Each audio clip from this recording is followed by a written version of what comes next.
Well, take two. So this is going to be the second time that I filmed this video, because I discovered that my microphone wasn't in on the first one. Rookie mistake. Rookie mistake.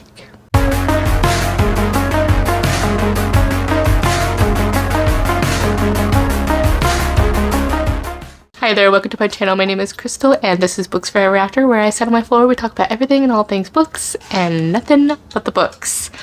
Okay, so we're here to talk about my recent reads, or my wrap up from January and February. And so let's just get started, because it's a new day, but I've already talked about these already. I mean, you haven't heard it, but I have. And I couldn't put out the original video because that microphone was just apparently it was plugged in. The nozzle, is I have a dual microphone, the nozzle was pointed to the back and it wasn't pointed towards me, so it sounded very echoey and I just couldn't salvage it, and I didn't want to listen to myself even editing it, so I did not want to put that against you either. So here we are. So January and February, we're going to combine the recent reads, or the wrap up, as I think the last one I did was September, maybe October, I can't remember. But I just got behind, and then with the season getting busy, and then I just kept putting it off, and then while I couldn't do the current months because I still had to do the previous months, and it was too many books to talk at once. So we're just going to scratch that and just start fresh with the new year.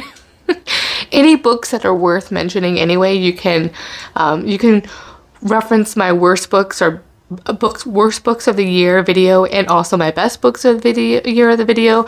Those are the two main ones you really need to know about from last year. And if you really want to see all my ratings and what books I read from that time period, you can also link my Goodreads. I will link that down below. I always have my Goodreads link. And if you want a quicker update, on what I'm currently reading or what I recently read, I also update my Instagram stories all the time. I will post there what I'm currently reading, checking off my TBR, and also just my read for that month. And I also keep those as a highlight, so you can always go back to that. So let's get started here. January. In January and February, I read 17 books in total. In January, I had read 10 books and 2 were the DNS. Now, starting off for the year, I started off with a reread of Fourth Wing in anticipation of my most anticipated release of the year, which was Onyx Storm by Rebecca Yarros of the Empyrean series. A lot of mixed reviews on that one. We're gonna go a little bit out of order. I didn't really read these in order in that aspect, but since we're talking about the series, let's just talk about them all together now. Fourth Wing and Iron Flame I reread those on graphic audio, which I really enjoyed those. Slightly cheesy, but still highly entertaining. And I mean, I just love the kind of narration that we get, and the sound effects can be a little cheesy, but I just enjoy that voice acting part of it, and it's good for a reread especially. Those are the 2 rereads that I did, and then I did read Onyx Storm right after I read Iron Flame, and that was a 4-star. So Fourth Wing, Iron Flame rereads, still 5 stars.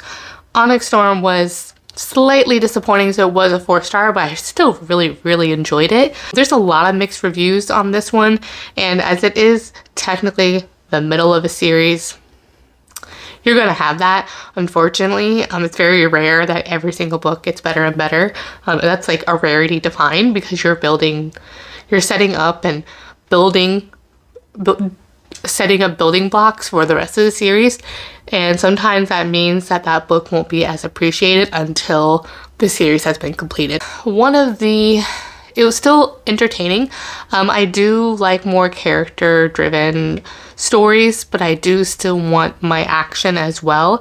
And this one, just first, without giving any spoilers, started off slow and very confusing. Not slow, but just very confusing, which I agree with a lot of people's points on this as well. Is it felt like I did a reread of Iron Flame and I was still confused. So people were being introduced, too many people at once. It was just kind of confusing. The other part was the drama of, I liked the tension that we're going to be building between Xaden and Violet, but there was some sort of trope that I typically enjoy, but it felt just, it wasn't really executed well. And so because of that, it kind of just felt like it was thrown in there and playing too kitschy to it or whatever, just to create some sort of drama. So because of it not being well executed, it just felt kind of, I don't want to say lazy, but just kind of, I don't know, disappointing because of that. And it just kind of did have some repetition from the second book of like some of the drama and back and forth. But mainly for me, it was because it was too lust driven. It didn't have that yearning, and just, it felt kind of, it makes following the same characters in a fantasy romance kind of hard to get, not very difficult to overcome boredom, because there's nothing, no other conflict to kind of driving the story. You're like, yeah, okay, you're happy, we get it now, okay, can we just move on? This one, the drama or like the external conflict from keeping them apart, there wasn't of that. So hopefully maybe that's what we're getting in book 4, but yeah, that's kind of where we're at. There was like a mustachy, twirly kind of villain that kind of was just never introduced in previous books, that just showed up. Didn't seem like it had like a rhyme or reason, but again, I don't say, but then again, I can't say that it is a plot hole because the series isn't finished, and I don't think you can say that in a series that isn't finished, because you don't know if it is. Only until the series is complete do you see that there could be the potential for a plot hole. So again, I will always give the benefit of the doubt to an author in a series like this, where the story isn't complete till the series is complete. So moving on along, I did an Unstuff-a-thon, a reading vlog. I will link that down below. This was in collaboration with Becky and a few other collaborators as well. And the one that I read right after Fourth Wing was Wed to the Ice Giant by Layla Faye. Now, if you do recall, not last year, but the year before, I read a Thanksgiving version, which was very interesting. Enjoyed that one. This one, I did not. This was a 2-star. This was definitely smut, mainly. It's a monster romance, and it's novella, so that was kind of why I was reading it. But it wasn't really fun. It was kind of boring, and it's just an arranged marriage between a ice giant and this human girl, or human woman. 2 stars. Didn't enjoy it. It wasn't good. It just wasn't good. If you want to hear more, I will link my video down below that you can check out if you want to hear more about it. Next, the third book I read this month was The Chief by McCarty. This was a recommendation by a lot of my subscribers here, and it's a Highlander romance, and a Highlander historical romance, and it's set in medieval times around the time of Robert Bruce. This is right after William Wallace was basically martyred after the war with England, and like 1300s. And I don't know, this has a lot of historical references, but a lot of the time I was just bored. I typically don't mind that, but I think it's mainly because that time period I just really don't have a lot of interest in, so it kind of struggled. What I was hoping to get out of it was a lot more like action and just longing and yearning, and as always, that's kind of my mantra that I'm always looking for. And while the heroine was a stronger character, she was still very infantilized, which was always going to be a pet peeve of mine. But the main reason was I didn't really feel their chemistry. So this book turned out to be a 3-star for me. This is a 12-book series. It's following the Highland Guard, 12 men that are part of this guard of Robert Bruce. So his kind of like his secret little spy club kind of thing to try to eventually get some sort of leg over the England throne for him to be able to ascend the throne. That's kind of a lot of it. There was some like other political machinations in there, and it was okay.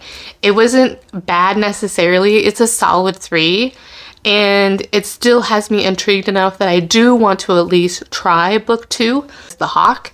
So I will try that one, and that's exactly why I didn't put it on my 25 historical romances to read in 2025, because I wasn't sure if I wanted to read it. And still kind of debating. I do own all 12 books of the series, and if I don't end up liking book 2, then I think it's just something that series just kind of isn't for me, which makes me really, really sad. So I really wanted to enjoy it, but unfortunately I just didn't. All right, and then next I read Flowers for the Devil by V. Kahany, or Vlad Kahany. This is actually a male author writing historical romance, and I read this as part of our book club pick, which is our first pick of the year for Mood Reader Book Club that I co-host with April. I will link that live down below, as well as her channel. This one turned out to be a 5 stars, and it's a very dark, almost like a Batman retelling story, following a heroine who is a Russian expatriate from Russia and a Batman-like mailman character. I really enjoyed the political message and like the political world building in this, as well as like the romance, and the romance between the two main characters was a very kind of almost epic kind of love, and the writing in here is really, really what sold it to me. The writing has beautiful lyrical writing that isn't overly flowery that it kind of hinders the story, and it really does toggle the line as like a straight split down the middle historical fiction and romance. So it really kind of straddles that line very well. The only thing that was a drawback that almost makes me want to knock this down to a 4 star was because of the slightly descriptions, and which is, you know, it is a male author, but some of the descriptions of the heroine it was just a little slightly weird. It was still easy to look over, but the one that really does bug me is it's a flashback in the wartime where the hero comes upon this family, and there is a 13-year-old girl there, and he does intervene against the other soldiers, unfortunately, thinking of or attempting to or had planned to do SA. But the other problem was that even the hero himself had some weird perspective or just thoughts on the matter as well, which gave me the slight ick, and I don't know how else to describe it, but it was just slightly off-putting. So yeah. So because of that, I still enjoyed it, but I don't know if I will continue with this author. Maybe I will, maybe I won't. I'd have to find something else to I'd had to have a little bit of a push to do so, but it was still enjoyable, and I love gothic romances, and it definitely had that gothic or a dark romance undertone to it, which I really enjoyed, and it did execute the whole Batman retelling and romances that I really enjoyed. That didn't work for me in the Elizabeth Hoyt series. 5 stars. I don't know if I will change it to a 4 star eventually, but as of now, it's still a 5 star read for me. I do recommend if you're looking to try and branch out with something different. And after that, I read the Midwinter Mail Order Bride by Katie Wilde, and that was a 5 star. I really enjoyed this. This is a novella fantasy romance, and it really fit that theme of the winter, which was part of the Unstuff vlog, and I enjoyed it. It had a slight vibes of The Witcher, which was really interesting, and I enjoyed that, and there had the monsters and things like that. The hero and the heroine are just traveling together a lot to this castle, this other world, and yeah, it's been a month or two now, so my memory's a little bit lacking. It was such a well-rounded out fantasy romance, and for a novella that's really saying something, I got enough world building and romance that it was very well paced and written. I enjoyed it all the way through, and hello, the tension and slow burn feeling and insta lust at first sight was actually it's unheard of for me to really enjoy. It felt slow burn even in an insta love, which was just crazy to me. I don't usually like those kind, but the author's writing was so well done and everything was believable. And I definitely loved the cinnamon roll barbarian warrior, male to main hero. So yeah, definitely recommend. All right, then after that I had read Iron Flame, Honest Storm, we had all talked about that. And then I read Still Beating by Jennifer Hartmann, and this is really popular and a lot of people talk about this and I really enjoy it. It's a dark romance. It's a sister's fiance kind of forbidden love kind of situation where he goes to pick her up and they get kidnapped by a serial killer and have to go through being held hostage from them and being forced to do things to the heroine, and also her being essayed by the kidnapper as well. So it's very dark in the beginning. This one turned out to be a 3-star for me. It had a strong start, but I just didn't enjoy the second half or the half after that.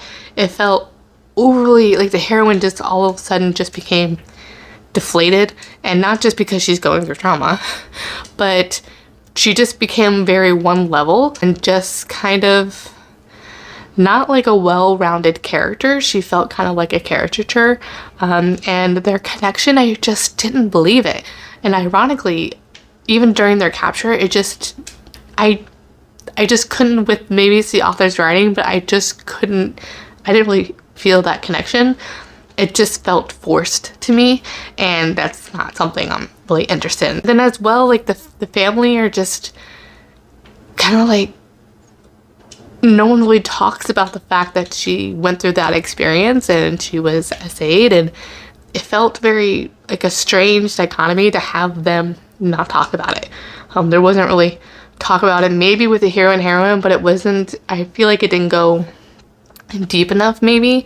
And then like their connection is just wasn't interested, and I almost DNF'd it, to be honest. Unfortunately, I don't know, was it a 3-star? I don't know. I don't know. I just didn't really enjoy it, and yeah, unfortunately that just didn't work for me. And then sadly I ended January off with 2 DNFs. One was something I was anticipated to read, was Slaying the Shadow Prince by Helen Scheuerer. This is like a standalone within the Legends of Besmar series, kind of following a side character.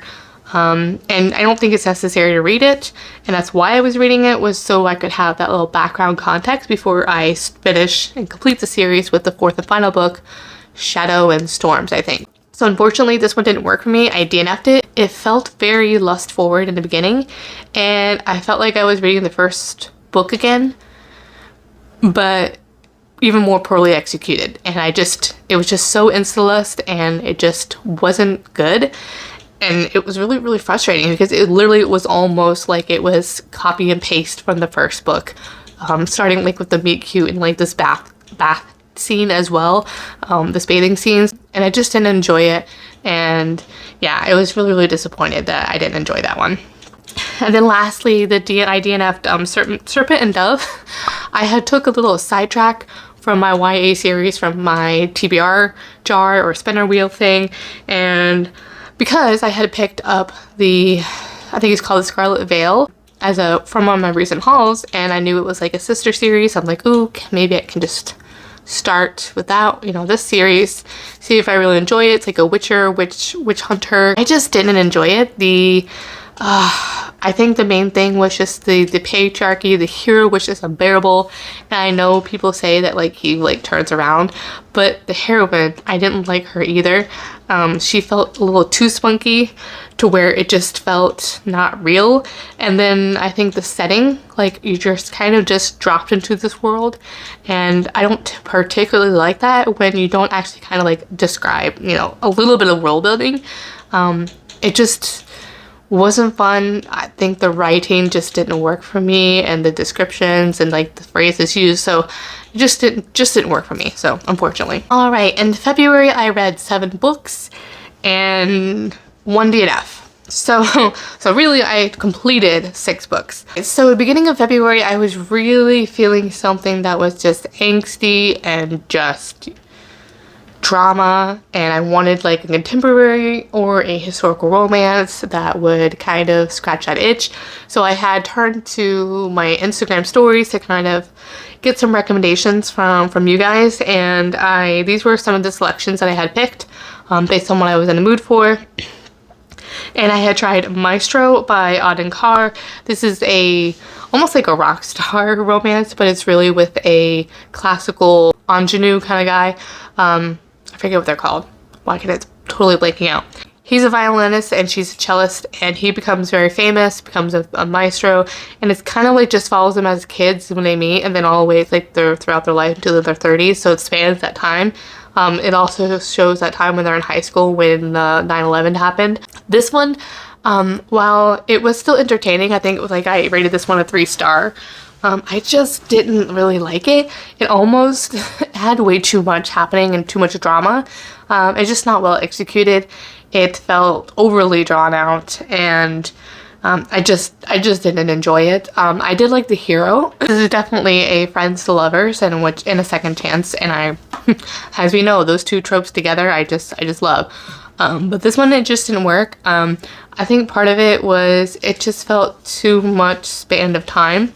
And all the things that were stopping them from being together were just kind of stupid. And I'm not dissing having miscommunication as a trope. To me, to be honest, I think that's just a believable thing because we're humans and we, for some reason, can't talk to each other or communicate well to each other sometimes. That's something that you kind of have to overcome. And I don't know, I just didn't enjoy it. I almost thought we weren't getting an HEA because something happens. It just felt very thrown in there at the end. Did not enjoy that. And yeah, just wasn't good. There was too much drama. There was that best friend, you know, that nice guy side character in it, and I don't know, it just did not enjoy it. I really didn't. Yeah, don't know what else to say, but yeah, just not good. And then I also wanted to try some Black authors for Black History Month. So within that, since I was in the mood, I wanted to try, I had picked up this book off of from Target, which is actually ironically the last time I shopped there at Target for books.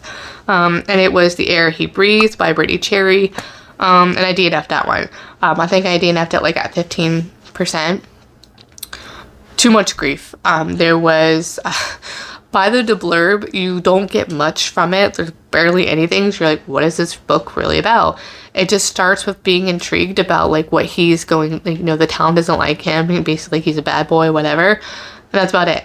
Come to find out that he is a widower and he also lost his very young son, I think in like a car accident. Which again, that's my trigger warning. There was no trigger warnings either, so that's my big pet peeve. And this book just focused so much on grief. So much. Straight out of the gate. And then she also had lost her husband, I think, in an airplane accident or something like that. So, or was it an airplane? I don't know, but I just couldn't deal with it. However they lost their loved ones. Did not enjoy that. So I was going to give that a chance, but then when they started doing like their meet cute and attraction, there was a point that was really weird, just so weird, was they were, it was the heroine just thinking about the hero in her bed, trying to do self-love, but thinking about his wife in that aspect and them being together, and it was just like a very weird vibe. It gave me like pick me vibes, and it was just weird. It almost felt like it was like fetishizing his grief, and it was kind of weird. Yeah, I'm like, okay, are you like, what makes you attracted to this man? Was it just that? It's very weird. I don't know if I'm explaining that well, but yeah, I don't know. It sounds like this author does a lot of grief, like books about grief, and I can generally handle that okay. I mean, I love Kennedy Ryan. Definitely can go through. Before I Let Go was so great. Definite favorite of mine. But yeah, I don't know if this author would be for me, and And yeah, so unfortunately that didn't work for me. Now I don't know if there's any other authors, and I was trying to find other authors besides Katie Ryan that does like angsty romances, and I think what I've discovered in this one, which is at least a positive in going and reading this one, is I don't like overtly emotional romances that are really geared towards grief. Like, think of your Nicholas Sparks. I don't want that kind of emotional. I don't want like that, where it's not their connection, their romance, it's just the grief that connects them. That's not attractive to me. I don't think that grief really is the embodiment of somebody. Like, you are not your grief. I'm like, I am not my grief, so I don't want that to just be the basis of the relationship. And otherwise, we're in the fact of it wasn't for that, they would never have been together, because there's no other foundation besides that.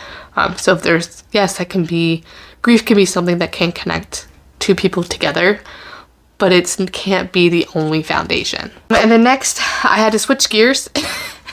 I needed something a little lighter, a little more fun, and that was Lilac by B.B. Reid, another BIPOC author, and this one was a 4-star. It's a white choose rock star romance, and I really, really enjoyed it. Let me tell you, the Smetsy scene against the tour bus, that was a really fun scene, and it also still like battled the whole the conflict between the heroes and like the jealousy and things like that can pop up, that you would think would pop up, and enjoyed that. And then it also, so yeah, that it was just fun. And I think she joins them because one of their bass guitarists had, I don't know, I think overdosed or something like that, and so she joins in that scenario, and starts a romance eventually with each and every single one, and then eventually with the whole group there. So really a lot of fun. I do highly recommend the audiobook. It has I don't think it's duet, but it is dual, but it has 4 different narrators for each of the characters, and it was a lot of fun. I really enjoyed it. And then next I did a reread of Daughter of the Drowned Empire. That was a 4-star. I don't know if I had a 5-star before, but if I did, I definitely put it down as 4-star. It wasn't quite as enjoyable the second time around, probably because I still remember a lot of it, and I just felt like, okay, going through that. I did listen to the audiobook for my reread, so this was anticipation. I'm trying to get caught up on this series, and the 4th book, technically, I don't know, there's like there's the main series, but then there's like novellas, and there's also the hero's perspective of the original book. So yeah, I can't remember exactly what it is, but Warrior came out in February, so I definitely want to get caught up. So eventually I will. I'm currently reading the second one right now on audiobook, so I'll eventually be able to read Lady, which is the 3rd book, Lady of the Drowned Empire, and I think, so I'm not going to reread the novellas again, and I may or may not read the first full-length novel out of his Son of the Dawn Empire, which is in his perspective, so we'll see if I do that or not, but yeah, it was just a reread. And then next I read Anathema by Keri Lake. We read this for our book club for February, for Movie Book Club with April. I will link the live show down below in the description box, and this was a 5-star. This is the second book that I read by Keri Lake, and she's just already, as I said before, automatically a auto-buy author for me. I absolutely just devour her books. It turns out we thought this was going to be a duology, but it looks like it's going to be a trilogy. This is like a gothic fantasy romance that has very heavily influence of like the Witcher vibes. You can tell, especially with the monsters, a little bit of like The Village, because it has like this, everybody in the village is not nice. There's no really good person. They tend to sacrifice somebody to the monster, whoever just doesn't obey into their patriarchal, like, very Puritan culture kind of situation. There is like essay in here. There's elements of that. There's like these weird creatures and things like that. And yeah, so it's really good. Poorly explaining this, but really good. There's like influences of crows, and this is like a gothic fantasy romance because the world is very dark atmosphere, but it's not gothic traditional sense where you're in like an isolated area. There is where she's in the like his mansion or whatever for part of the time, but you do kind of go out and explore, and the world is a little bit wider. It is also like a portal fantasy. I don't know, it was really, really good. It's definitely slow burn. There's like maybe a chili pepper in here. We're just getting, which I really like. It's slow burn, so I think eventually it'll get to the spicy scenes there. But yeah, it was just so good, and I think the second one's coming out in June, hopefully, fingers crossed. But I absolutely love this author's work, and I am just trying to read every single book by this author, so I'm trying to get all of her backlist. And then next I had my first 6-star of the year, and that was My Darling Duke by Stacy Reid. Absolutely loved it. I read A Matter of Temptation and one of her novellas last year, and that was on part of my top books of the year for 2024. This was a 6-star. Absolutely loved it. It has like the Beauty and the Beast vibes. He's a recluse. He's an injured hero. Has little elements of like Phantom of the Opera. This is the Sinful Wallflower series. So this is where a girl and a group of other girls are just trying to, a group of women are just trying to corral with their seasons. She's trying to do it to be able to provide for her sister, because they're getting down on their luck, and getting and needing some funds in that kind of situation, and with her family.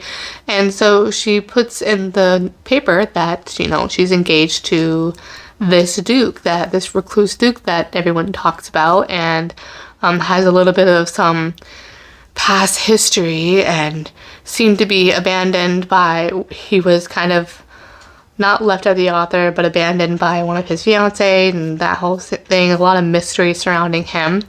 And yeah, it was just so enjoyable. The characters were just so lovely. There's forced proximity. He comes down to check her out and be like, who is this chick is talking about? I'm really intrigued on that whole situation. And so he meets her and like actually kind of likes her a little bit. And he's like, I'm intrigued to see. Like he invites her to his mansion over in Scotland. And so you get that little bit of a gothic vibes as well. And they travel together, and there's definitely just a lot of yearning and angst and just a really, really good banter. Oh, this had such good banter, and it was just so enjoyable. Eventually, I made a jaunt to Half Price Books, and I was able to pick up A Matter of Temptation and the second book in the series. So eventually, whenever I can, I would love to be able to get a book of this one, of My Darling Duke. But it's official. It's official. I am a Stacy Reid stan. She is another author that I am purposely trying to read all of her backlist, because I need to read all of her books, everything she's written.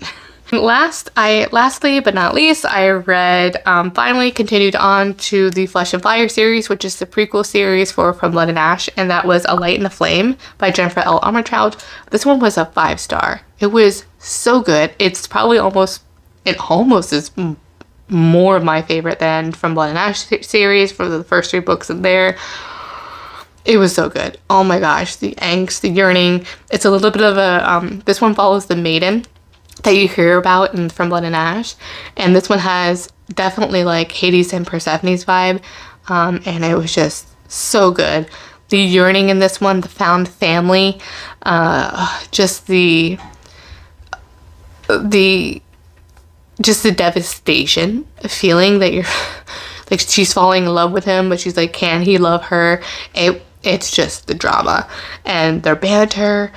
Oh, it was just so good, and I really, really enjoyed it. So yeah, I'm definitely getting caught up, which I love that I'm finally getting caught up in this series.